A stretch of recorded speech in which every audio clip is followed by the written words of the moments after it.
በህይወት እስካለን ድረስ ስለ ህይወት ማወቅ ያለብን 7 ነገሮች ብለን ባለፈው ሳምንት ካነሳናቸው የመጀመሪያው ነጥብ ህይወት ላይ ብዙ ሲሪየስ መሆን አያስፈልግም ነበር የምንለው። እዚች ዓለም ላይ በዓላማ ነው የተፈጠረው።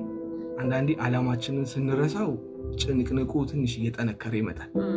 ዓላማችንን ካወቅነው ግን ብዙ የሚያስጨንቀን ነገሮች አይኖሩም። አሁን በምንሰራውም ስራ ሊሆን ይችላል፣ በውሏችንም ሊሆን ይችላል፣ በትዳራችንም ዘናና ደስተኛ መሆን አለብን እንጂ ሲሪየስ መሆን አያስፈልገንም። ሲሪየስ መሆንም ደግሞ እንዴት አያዋጣም። ምክንያቱም 70 እና 80 ዓመት ነው የምንኖረው። እኔ ደግሞ የዛሬ 2 ሳምንት ሞላኝ ልደቴን ካከበርኩ አንድ ሳምንት 30 ዓመቴን የዛሬ ሳምንት ነበር ያከበርኩትና ሬዲዮ መንገባ መስሎን በጣም ደስ ብሎ ነበር የወጣሁት። 30 ዓመት ሞላኝ። እንኳን ደስ አለ። ሃፒ በርዝዴይ ይባላል እኮ ያው እንኳን ደስ አለ ለ30ኛ። እሺ አሁን 30 ዓመቴ ሞላ። አሁን የሰው ልጅ ግፋ ቢል 70 80 ዓመት ከዚህ በኋላ 40 ዓመት ማክሲመም ቢቀረኝ ይሄን 40 ዓመት ተጨናንቄ ተወጥሬ ተበጥብጬ መጨረስ እችላለሁ፣ ወይም ደግሞ የምፈልገውን አይነት ህይወት እየኖርኩኝ አገኝም ባላገኝም ብቻ ግን በቀረችኝ ዘመን ደስተኛ መሆን ይችላል። አንደኛው መንገድ ህይወት ላይ ሲሪየስ መሆን አያስፈልግም፣ ዘና የምንልበት ጊዜ ያስፈልጋል። የምንዝናናበት ጊዜ ያስፈልገናል ስንል ግን 24 ሰዓቱ መዝናናት አለብን እያልኩኝ አይደለም። የምንሰራበት ጊዜ አለ፣ የምናጠናበት ጊዜ አለ፣ የምንጀምርበት የምንሞክር ብዙ ጊዜ አለ። ግን እረፍት የምንወስድበት ጊዜ ያስፈልጋል። እሺ የእረፍት ጊዜ ቤተሰቦች እየጠየቀ ሊሆን ይችላል፣ ሀገር እየጎበኘ ሊሆን ይችላል። ባለፈው ሳምንት እንደውም ስናነሳው ከነበረው ሀሳብ ውስጥ አንደኛው ኢትዮጵያ መጎብኘት ሊሆን ይችላል። እኔና አንቺ እንዳጋጣሚ በስራ ምክንያት የተለያዩ የኢትዮጵያን ክፍሎች አይተናል፣ ያላየናቸውም አሉ። ስለዛ የሬዲዮ ፕሮግራማችን 6ኛ ወሩ ሲደርስ ምክንያት በማድረግ አንዷን የኢትዮጵያ ቦታ ሄደን ማየት እንችላለን። ስለዛ ኢትዮጵያን ሳናያት ነው የምናልፈው አብዛኞቻችን። አሁን እኔ አዲስ አበባ ልጅ ነኝ፣ በትምህርት ምክንያት መቀሌ ሄድኩኝ። መቀሌ በሚሄድበት ጊዜ በመሃል ደብረ ብርሃን፣ ደሴን፣ ኮምቦልቻን፣ ቆቦን እና የማየት እድል አገኘሁ። ወደ ላዩ መስመር አወቅኩት። ወደ ታች ደግሞ አዋሳን የሆነ የተወሰኑ ቦታዎች እስከ ወላይታ አካባቢ የማየት እድል አለ። ወደ ምስራቅ ወደ ሐረር ምናምን ሄጄ አላውቅም። ወደ ጋምቤላም ወደ ምዕራብ አካባቢ ሄጄ አላውቅም። ስለዛ ማየት አለብኝ። አሁን 30 ዓመት ኖሬያለሁ። አሁን የቀረኝ ስንት እንደሆነ አላውቅም። ስለዛ በቀረችኝ እድሜ የሆኑ ማየት ያለብኝ ነገሮች አሉ። ምክንያቱም የተፈጠሩት ለእኔ ነው። የኢትዮጵያ ሀገሬ ናት። ኢትዮጵያን ስጨርስ ደግሞ እግዚአብሔር ደግሞ ከፈቀደ ደግሞ አፍሪካን እናያለን፣ ዓለምንም እናያለን። በጣም ሲሪየስ ከሆንሽ ግን ይሄ ነገር ሀሳቦች ላይ የማይመጣም። ስለዛ ትንሽ ህይወት ከበድ ትላለች እና ራሳችንን ዘና የምናደርግበት ጊዜ ያስፈልጋል። የመጀመሪያው ነጥብ ነበር። ሁለተኛው ነጥብ ደግሞ ምን ነበረ? ታስታውሽኛለሽ? በዙሪያ ያሉ ሰዎች አንተን እንዲገድቡ አትፍቀድላቸው። በዙሪያችን ያሉ ሰዎች አንቺን ሊያስቆሙሽ አይችሉም። እኔ አንቺ ላስቆምሽ አልችልም፣ አንቺ እኔን ታስቆሚኝ አትችይም። ግን ከፈቀድኩልሽ ልታስቆሚ ትችላለሽ። አሁን በህይወትሽ ፈተና አለ።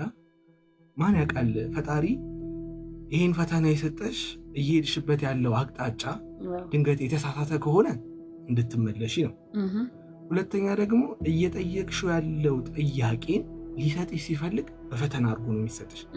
ትምህርት ቤት ላይ ፈተና ተማሪዎች የሚፈተኑት ወደሚቀጥለው ክፍል እንዲያልፉ፣ እኛም በህይወት ፈተና የሚያጋጥመን ወደሚቀጥለው ክፍል እንድናልፍ ነው።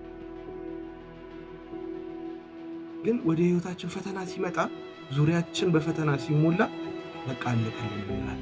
አልቆልህ አይደለም፣ አልቆልሽ አይደለም፣ እኔም አልቆልኝ አይደለም። በቃ ፈተና ወደ ህይወታችን ሲመጣ በዙሪያችን ያሉ ነገሮች እንዳይገድቡሽ አይደለ? ሁለተኛው ነጥባችን ፈተና ሲመጣ ወደሚቀጥለው ክፍል ይሸጋገራል። ሁሉም ሰው ይፈተናል። አንቺም ትፈተኛለሽ፣ እኔም እፈተናለሁ። ሁሉም ሰው አድማጮችም ይፈተናል። አንዳንዴ ፈተናው ጠንካር ሲልብን እኔ ብቻ እየተፈተንኩ ይመስለኛል። እኔ ብቻ ግን አይደለም ፈተና ከኔ ባሰኝ ይፈተናል። አሁን እኔ ስቱዲዮ ውስጥ ነው ያለሁት። አሁን በረንዳ ላይ ያለ ልጅ እኮ አለ። በረንዳ ላይ ሆኖ ደግሞ የራበው አለ። በረንዳ ላይ ሆኖ የታመመ አለ። ሁሉ የባሰ አለ፣ ከኔ ባሰ አለ። እኔ ግን የሆኑ ትራንስፖርት ተቸገርኩ ብዬ ወይ የቤት ኪራይ ደረሰብኝ ብዬ ወይ ለበዓል በግ መግዛት አልቻልኩም ብዬ እጨናንቃለሁ። ግን የኔ ፈተና ከኔ ፈተና 10 እጥፍ የሚበልጡ ፈተናዎች ያላቸው ሰዎች ሊኖሩ ይችላሉ። ፈተና ወደ ህይወታችን ሲመጣ ፈተናው ወደ ህይወት የመጣበት ዋነኛው ምክንያት እኔን ወደሚቀጥለው ክፍል ሊያሳድገኝ ነው።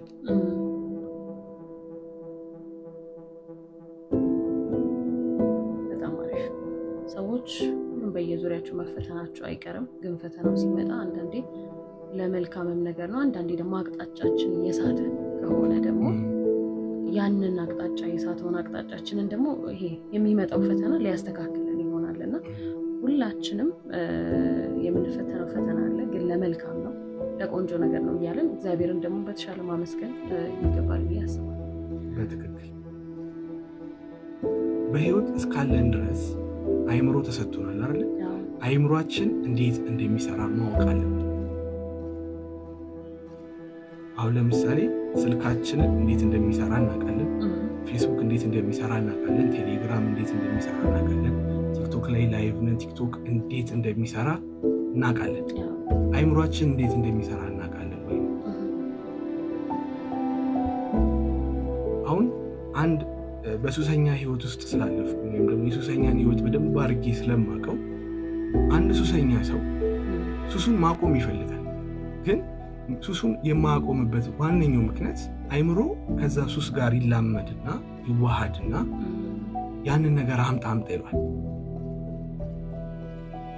ዛሬ አልጠጣም ብሎ ከቤት ወጥቶ ግን ማታ ራሱ እየጠጣ ያገኛል። አይምሮ አሁን እሱን የተቆጣጠረው እንጂ እሱ አይምሮን የተቆጣጠረው አልጠጣም ብሎ ነበር ግን ይጠጣል። አልቅምም ብሎ ነበር ግን ይቅማል። አላጨስም ብሎ ነበር ግን ያጨሳል። ለምን? አእምሮ እንዴት እንደሚቆጣጠረው አላወቅም። እኔ እኮ ማቆም እፈልጋለሁ ግን አልቻልኩም። ያ ሳትችል ቀርተህ እኮ አይደል፣ አእምሮህን እንዴት መቆጣጠር እንዳለበት ላላወቅ። አይምሮዬ እንዴት ነው እኔን የሚቆጣጠረኝ? መጠጣት ሳልፈልግ የሚያስጠጣኝ ከሆነ መቃም ሳልፈልግ የሚያስቅመኝ ከሆነ ከኔ ቁጥጥር ውጪ ሆኗል ማለት ነው። አይምሮአችን በምን ተይዟል?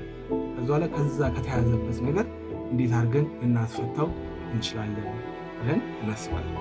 ስለዛ ሶስተኛውና አራተኛውን ደግሞ ከአንድ ቆንጆ ሙዚቃ በኋላ ደግሞ ሙዚቃችንን ካዳመጥን በኋላ እንመለስበታለን። መልካም፣ በጣም አሪፍ። የኔ ነው ተራ የኔ ነው